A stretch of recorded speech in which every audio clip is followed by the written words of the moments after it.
లోకంలో బంధింపబడినటువంటి వారి దగ్గరికి మనం వెళ్ళి మనం వారికి సువార్త చెప్పాలి. ఆ సువార్త ద్వారా వారు రక్షణ పొందినప్పుడు వారిని మనము శిష్యులనుగా తయారు చేయాలి అని దేవుని వాక్యంలో రాయబడినట్లు మనం చూస్తాం. 1979లో ఒక మంచి సేవకుడు, ఆయన గ్రెగ్ లివింగ్స్టన్ అనే సేవకుడు అమెరికా దేశంలో ఒక పెద్ద ఇవాంజలికల్ చర్చ్ లో మిషన్స్ కాన్ఫరెన్స్ లో మాట్లాడడానికి వచ్చాడు. ఒక రోజున ఆయనకు 1 నిమిషం టైం ఇచ్చారు. మిషన్స్ మినిట్ అంటారు దాన్ని.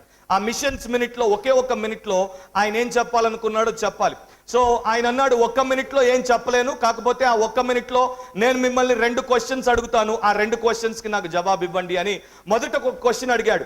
1979లో ఇరాన్ లో 52 మంది అమెరికన్స్ ని ఇరానియన్స్ హోస్టేజ్ గా పట్టుకున్నారు, అంటే వారిని బంధించి పెట్టారు. సో ఆయన అడిగిన మొదటి ప్రశ్న, ఆ 52 మంది అమెరికన్ బందీల కొరకు ఎంతమంది మీలో ప్రార్థన చేస్తున్నారు అనగానే ఆ పెద్ద చర్చిలో వెంటనే 4000 చేతులు పైకి లేచాయి. ఓ ప్రైజ్ ద లార్డ్, మీరు చాలా మంచివారు అన్నాడు. ఇప్పుడు నా రెండో ప్రశ్నకు జవాబు చెప్పండి. ఆ రెండో ప్రశ్న ఏంటంటే, 42 మిలియన్ల ఇరానియన్లు ఆత్మీయ అంధకారంలో బంధింపబడి అబద్ధపు మతము చేత పట్టబడ్డారు. వారి కొరకు మీలో ఎంతమంది ప్రార్థన చేస్తున్నారంటే కేవలం 4 చేతులు పైకి లేచాయి.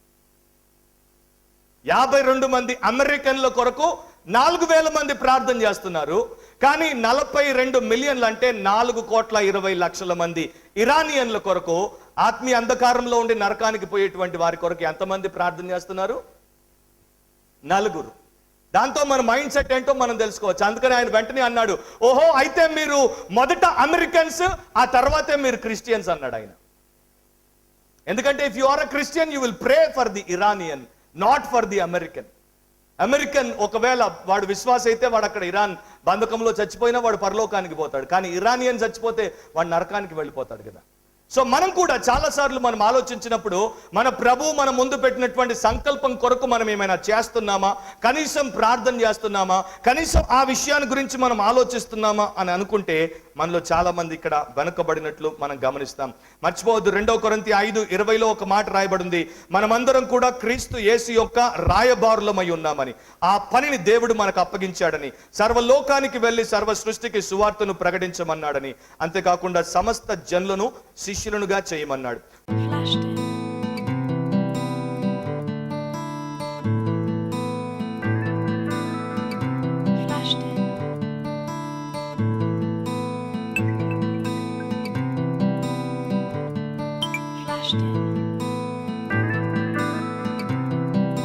సువార్త ప్రకటించినప్పుడు ఎవరైతే నమ్మి రక్షణ పొందుతారో వారిని మనము శిష్యులనుగా చేయాలన్నది దేవుని యొక్క ఉద్దేశం. శిష్యుడు అంటే ఏంటి? డిసైపుల్ అంటే ఏంటి?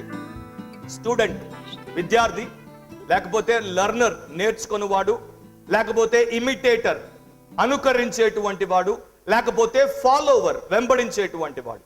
సో మనందరం కూడా శిష్యులము అని బైబిల్ చెప్తోంది.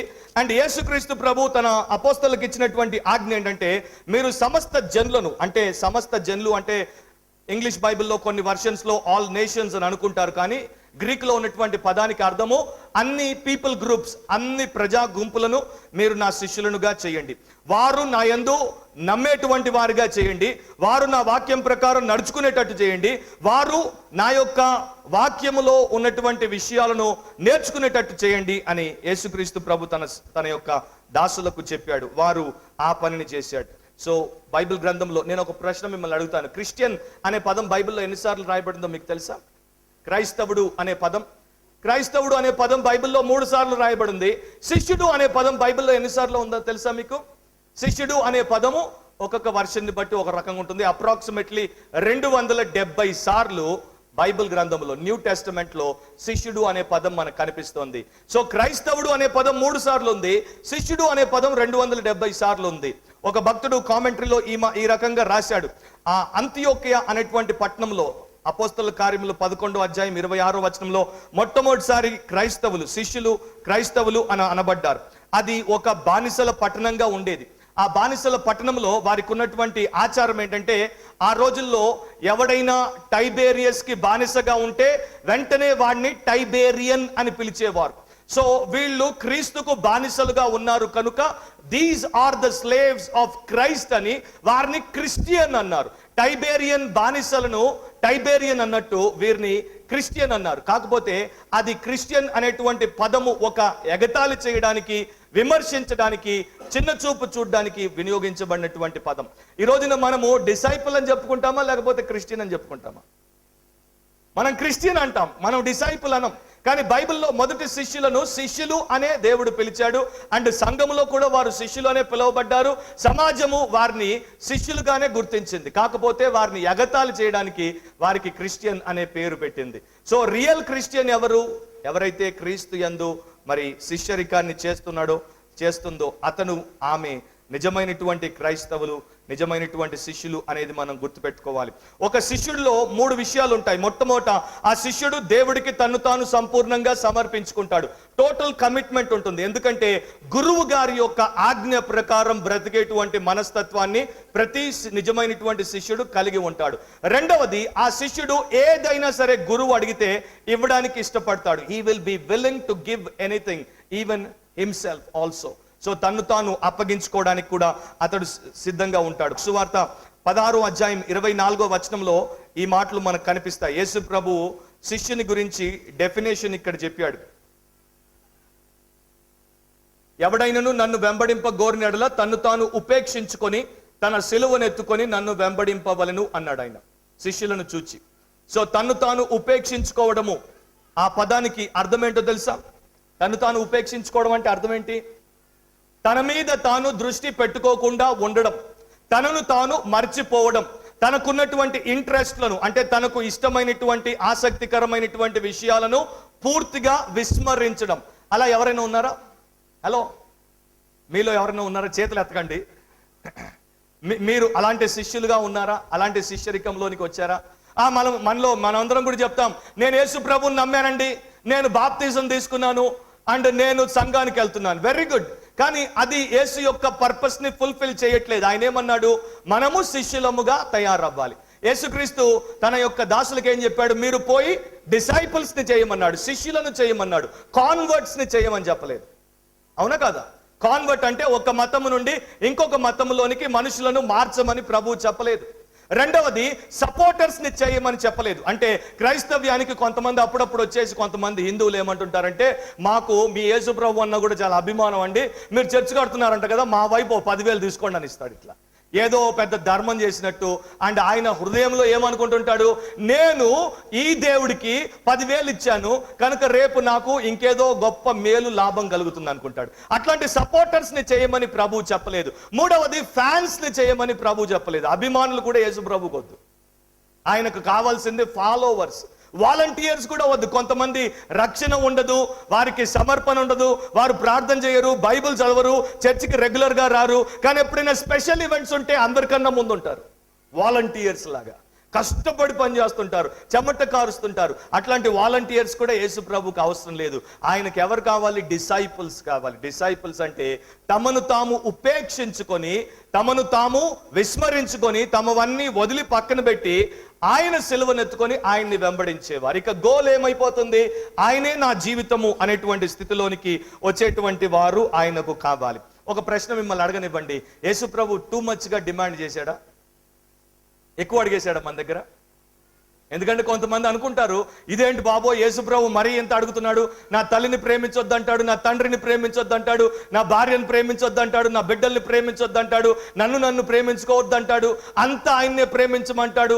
ఇదేం దేవుడు బాబు, మరీ ఇంత అడిగితే అట్లా మేము ఎక్కడి నుండి ఇవ్వగలం అని అనుకుంటారా మీరు?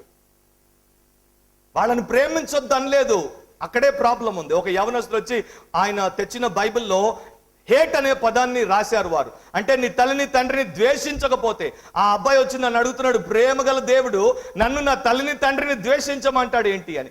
అప్పుడు ఆ అబ్బాయికి నేను అర్థమయ్యే రీతిలో చెప్పాను, ఆ ప్రేమగల దేవుడు నీ తల్లిని తండ్రిని ద్వేషించమనట్లేదు, కానీ అక్కడ ఆయన చెప్పింది ఏంటంటే ఆయన కన్నా ఎక్కువగా నీ తల్లిని తండ్రిని ప్రేమించొద్దన్నాడు. ఎందుకంటే ఆయన నీ సృష్టికర్త, ఆయన నీ విమోచనకర్త, ఆయన నీకు రేపు పరలోకంలో ఆయన నీతో కాపురం చేయువాడు, ఆయన నీ మూలము, ఆయన నీ యొక్క సర్వమై ఉన్నాడు. కనుక తల్లిదండ్రి తర్వాత వచ్చారు, మనల్ని ఆ తల్లిదండ్రులకు దేవుడు అప్పగించాడు అంతే. సో వాళ్ళను కూడా మన లైఫ్ లో ఆయనే పెట్టాడు. మన భార్య, మన భర్త, మన బిడ్డలు, మన ప్రాణము అన్ని దేవుడు ఇచ్చినవే. ఒకవేళ ఈ రోజున మన లైఫ్ దేవుడు తీసేస్తే దాన్ని మనం ఎలా కాపాడుకోగలం? కాపాడుకోగలమా? మన చేతుల్లో ఏమీ లేదు. సో ప్రియ సహోదరి సహోదరుడు, దాన్ని మనం గుర్తించినప్పుడు ప్రభు కొరకు మనం ఏం చేసినా కూడా తక్కువే. కానీ ఈ రోజున చెప్పేదేంటి? అంతా కూడా రివర్స్ బోధ. ఈ రోజున హాఫ్ ట్రూతే చెప్తున్నారు. యేసు దగ్గరకు వస్తే యేసు ఇస్తాడు. యేసు ఇవ్వడం నేను చెప్పట్లేదు. మనం అడిగిన దానికన్నా, ఊహించిన దానికన్నా అత్యధికంగా చేస్తాడంట. మన ప్రతి అవసరతను ఆయన తన మహిమ చొప్పున తీరుస్తాడంట. ఆయన ఐశ్వర్యం చొప్పున మనకు అన్ని చేసి పెడతాడు. కానీ ఆయన ఏమన్నాడు? మీరు ఈ ప్రకారం ఉండమంటున్నాడు.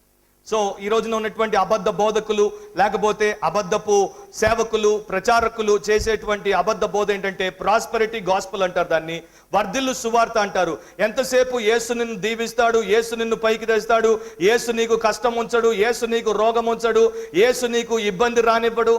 ఈ రకంగా ఉంటే నాకు రోగము లేకుండా, నాకు ఇబ్బంది లేకుండా, నాకు నష్టం లేకుండా, నాకు ఉద్యోగంలో మరి సమస్య లేకుండా, నాకు బిడ్డ కావాలన్నప్పుడు పుడుతూ పోతూ అన్ని నాకు అనుకూలంగా జరిగితే ఇక నేను పెరిగేది ఎట్లా? మెచ్యూరిటీ ఎట్లా వస్తుంది? హలో, వింటున్నారా? రాదు. సో బైబిల్ ప్రకారం మనం నడుచుకున్నప్పుడు దేవుడు వారిని దీవించి వర్ధిల్ల చేసినట్లు తన ప్రజలను ఆయన శిష్యులుగా తయారు చేసినప్పుడు వారికి కావాల్సిందంతా కూడా ఆయన ఇస్తాడు. మీకాలో ఒక మాట దేవుడు రాయించాడు అబద్ధపు బోధకుల గురించి, వారు చేసేటువంటి పని గురించి. 2వ అధ్యాయం 11వ వచనాన్ని మీరు ఒక్కసారి చూస్తే అక్కడ ఈ మాటలు మనకు కనిపిస్తాయి.